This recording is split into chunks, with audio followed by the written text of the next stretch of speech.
ভাঙড়ে আইএসএফ কর্মী সমর্থকরা তৃণমূলে যোগদান করছে এবং ঘরের ছেলে ঘরে ফিরছে দাবি সভাপতি, কি বলবেন?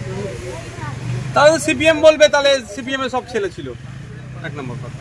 কংগ্রেস বলবে স্বাধীনতার পর থেকে বাংলায় কংগ্রেসের স্বাধীন ছিল। ব্যাপারটা হচ্ছে কে যোগদান করছে, আপনাকে দেখান তো কারা।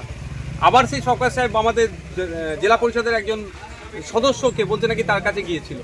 যদি তার কাছে গিয়েছিল তাকে যোগদান না করায়, তাহলে একটা ছেলেকে যে আমাদের হয়তো সমর্থক ছিল এটা মানতে হয়তো মানছি, ভয় দেখিয়ে চমকে ধমকে আমাদের এই প্রাণগঞ্জ অঞ্চলের নেতৃত্বদেরকে ফোন করে ডাকছে, এইদিকে আয়, মানে ভয় দেখাচ্ছে তোর ব্যবসা বন্ধ করে দেবো, এই করে দেবো, এই ধরনের ধমকে চমকে দু একজন যাচ্ছে। তারপরেও আমি বলছি আপনাদের, যাকেই যাই করুক না কেন, ভোটটা ইভিএম মেশিনে আইএসএফের পক্ষে আসবে, খামচিহ্নের পক্ষে আসবে।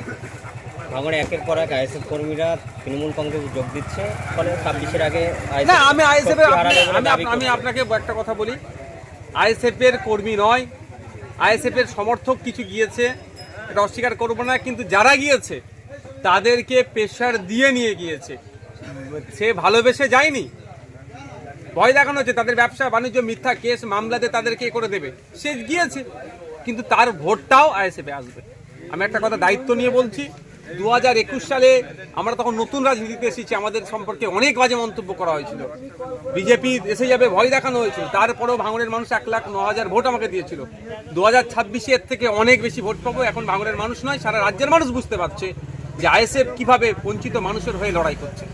শওকত মোল্লা বিভিন্ন বক্তব্য রাখতে গিয়ে ভাঙড়ের সভা থেকে যে 2026-এ বিধানসভা ভোটে আইএসএফের শেকড় উপরে দেবে বা অন্যান্য বিভিন্ন হুঁশিয়ারি দিচ্ছে যে আইএসএফকে ভাঙড়ে রাখা যাবে না। বিজেপিকে রাখবে নাকি তার বদলে? শুভেন্দু অধিকারীকে জায়গা দেবে নাকি? হিন্দু মুসলমানের রাজনীতি যেটা করছে, সকাল বিকাল একটা নির্দিষ্ট ধর্ম অর্থাৎ মুসলমানকে দেখে দেওয়ার চেষ্টা করছে, সেই শুভেন্দু বাবুকে রাখার চেষ্টা করছে আমাদের ক্যানিং পূর্বের বিধায়ক শওকত মোল্লা সাহেব। জিজ্ঞাসা করবেন তো আপনি তাদের কাকে রাখতে চাইছেন? যোগী আদিত্যনাথকে, যাকে যে সাম্বাল মসজিদের সার্ভের নামে 4-5টা মুসলিম ছেলেকে গুলি করে মেরে দিল, তাদেরকে রাখতে চাইছে? জিজ্ঞাসা করুন তো আগে। কেন শুভেন্দু অধিকারীও তো বিধায়ক, আমিও তো বিধায়ক, শুভেন্দু অধিকারী ওখানে গিয়ে তো শওকত মোল্লা চিৎকার করছেন, আমার এখানেই কেন করতে হচ্ছে? ব্যাপারটা আছে এখানে বিজেপি তৃণমূলের যারা যোগসাযোগ, নাগপুরে যাদের টিকি বাঁধা আছে সেটা প্রমাণ আবার করে দিচ্ছে। ভাঙড়ের মানুষ বুঝবে আগামী দিন তাদের জন্য লড়াই কে করবে। একটা কথা বলে রাখবো ভাঙড়ের মানুষকে, যে এয়ারপোর্টের নামে জমি অধিগ্রহণ ধরতে যদি বাঁচতে চান তাহলে এই তৃণমূলের পাল্লাই পড়বেন না। আশা করছি ভাঙড়ের মানুষ এদের পাল্লাই পড়বে না। আপনি বিধানসভায় বিজেপি বিধায়কদের সাথে কোলাকুলি করেন, কার সাথে আমি কোলাকুলি করি?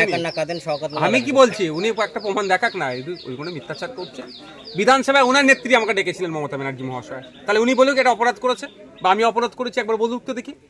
বিধানসভার মধ্যে আপনার সামনে কেউ এসে দাদা কেমন আছে যদি জিজ্ঞাসা করে, আপনি উত্তর দেবেন না? শওকত সাহেবের সাথে তো আমার কথা হচ্ছে বিধানসভাতে, আমি দাদা সম্বোধন করেছি, তাহলে শওকত সাহেব বলুক অপরাধ করেছি, একবার বলতে বলুক। আমি বলছি বিধানসভায় নওশাদ সিদ্দিকী কার সাথে কোলাকুলি করে না, তাদের দলের মন্ত্রীদেরকে প্রশ্ন করলে মন্ত্রীরা চুপ হয়ে যায়, সেটা সত্যতা প্রমাণের জন্য কি হবে? আমি আমার মতো বলবো, শওকত সাহেবের মতো বলবে। যদি শওকত সাহেবের সেই সৎ সাহস থাকে, যদি দম থাকে, নওশাদ সিদ্দিকী ভাঙড়ের হয়ে রাজ্যের মানুষের হয়ে কি কথা বলছে, বিধানসভা টিভি চালু হোক, দুধকে দুধ পানিকে পানি হয়ে যাবে।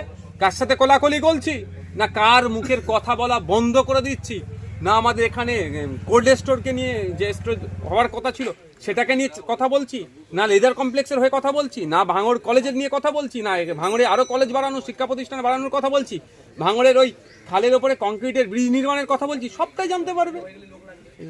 বিধানসভা টিভি চালাতে বলুন না। বর্তমানে তৃণমূলের তাজা নেত্রী যিনি আসমা খাতুন ছিলেন দলে, রীতিমতো আপনার নামে একেবারে মন্তব্য শুরু করে দিয়েছে। আমি একটা কথা বলবো, আমাকে অনেকজন আমার অফিসিয়াল হোয়াটসঅ্যাপ নাম্বারে পাঠিয়েছেন, আসমা ভাবির মনটা কিন্তু এখন আইএসএফে আছে, আমার মনটা এখন আইএসএফে আছে। তো দেখেছেন কথা বলতে বলতে আস্তে আস্তে সবাই আইএসএফে জয়েন করছে। সত্যিই বলছি, প্রচুর মানুষ 2021-এ যারা আমাদেরকে ভুল বুঝেছিল তারাও আমাদের আইএসএফে আছে, ছায়াতলে আসছে না, লড়াইটা আইএসএফে দিচ্ছে রাজ্যে। তৃণমূল তো আর বিজেপি তো নাটকের লড়াই করছে। Thank you.